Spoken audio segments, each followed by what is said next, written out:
Interview এই শব্দটা একটা ভীতিকর শব্দ। যারা ফ্রেশার বা চাকরি খুঁজতেছেন, আমি বিশ্বাস করি আমার ক্ষেত্রে তাই ছিল, যে এই ইন্টারভিউ বোর্ড বা ইন্টারভিউটা একটা ছোট যুদ্ধক্ষেত্রের মতো লাগতো। সো হ্যালো, আমি আলিম আল রাজি, আমি একজন টেক্সটাইল ইঞ্জিনিয়ার। আমার ছোট্ট অভিজ্ঞতার ঝুড়ি থেকে আমি কিছু জিনিস শেয়ার করবো, আই থিঙ্ক কারো যদি হেল্প হয় আর কি। সো ইন্টারভিউ দিতে গিয়ে আমি কয়েকটা অসুবিধার সম্মুখীন হয়েছি। সেটার মধ্যে একটা হচ্ছে, 1 নাম্বার মামলিং বা তোতলানো, 2 নাম্বার মাথাটা ব্ল্যাঙ্ক হয়ে যাওয়া, আর 3 নাম্বার কিছু বেসিক এটিকেট। সো এইগুলো নিয়ে একটু আলোচনা করা যাক। 1 নাম্বার মামলিং, এই জিনিসটা আমাদের সকলেরই হয়, এবং ভাই আমি শিওর আপনার কনফিডেন্ট লেভেলটাকে ডাউন করার জন্য এটা যথেষ্ট। এটাকে কিন্তু সহজে একটা রেমেডি করা যায় বা একটা সলিউশন আছে।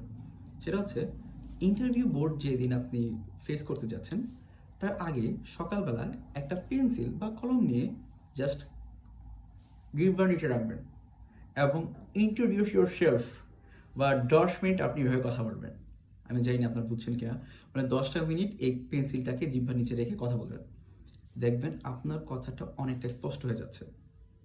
এবার আসেন 2 নাম্বার পয়েন্ট, সেটা হচ্ছে ব্ল্যাঙ্ক যে আমরা হয়ে যাই, এটাকে কীভাবে সলভ করা যায়। আমি কাইজান থেকে একটা থিওরি পাইছিলাম বা একটা প্র্যাকটিস, সেটা হচ্ছে 5 মিনিট মেডিটেশন। এই জিনিসটা আপনি যে কোনো জায়গায় করতে পারবেন।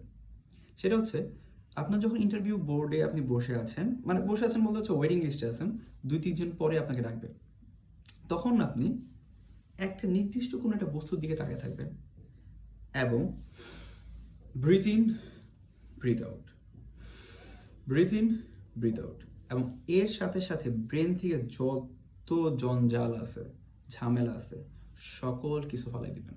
ভাই ইন্টারভিউ দিতে দিতেছেন, মরে তো যাবেন না। যাই হোক, একটা জিনিস মাথায় রাখতে হবে যে আপনি যা জানেন সেটি আপনি বলে আসতে হবে বা বলে আসতে পারবেন ইনশাল্লাহ। তো এই 5 মিনিট মেডিটেশনটা করে আপনি ইন্টারভিউ বোর্ড একটু ফেস করে চেষ্টা করে দেখেন। আই থিঙ্ক আপনার যে ব্ল্যাঙ্ক হয়ে যাওয়া, প্রবলেম হওয়া, এই জিনিসটা কমবে।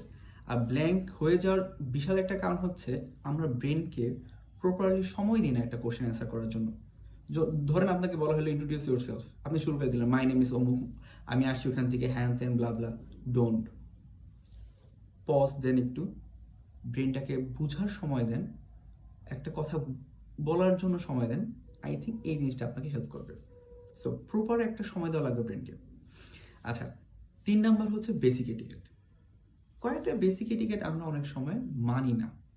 সেটা হচ্ছে, ধরেন একটা সিম্পল বেসিক এটিকেট হচ্ছে, আপনি যখন ইন্টারভিউ বোর্ডে যাচ্ছেন একটা কলম নিয়ে যাবেন।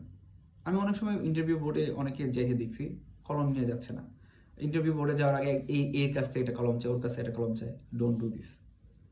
আমি প্রথম ইন্টারভিউ বোর্ডে আমাকে একটা ফেব্রিকের নোটেশন আঁকতে বলা হয়েছিল একটা কাগজ দিয়ে। এখন আমি কি যদি কলম না নিয়ে যেতাম, আমি কি স্যারকে বলতাম sir please give me your pen? ভাই এই জিনিসটা খুবই লেম দেখায়। সো অবশ্যই একটা কলম নিয়ে যাবেন এবং অবশ্যই আপনার সিভিটা সাথে করে নিয়ে যাবেন। সবচেয়ে বেশি ভালো হয় যে যেদিন হচ্ছে আপনার ইন্টারভিউ, তার আগের দিন এইচআরকে ফোন দিয়ে বলে নেওয়া যে আমার কি কি জিনিস সাথে করে আনা দরকার। আর যদি সেটা নাও করেন, সিভিটা অবশ্যই সাথে করে নিয়ে যান। সো এটা ছিল আজকের একটা বেসিক ইনফরমেশন বা আমার নিজের একটা অভিজ্ঞতা। তো নেক্সট পার্টে, এটা ছিল পার্ট 1, নেক্সট পার্টে আমরা কি কি কোশ্চেন টেক্সটাইল সেক্টরে আসে, আমি যেহেতু টেক্সটাইলের মানুষ আমি সেটা বলতে পারবো, সেই সকল কোশ্চেন আপনারা কীভাবে অ্যান্সার দিলে ভালো হয় বা দেওয়া যায় সেটা নিয়ে আলোচনা করবো। সো আজকে এই পর্যন্তই। আল্লাহ হাফেজ।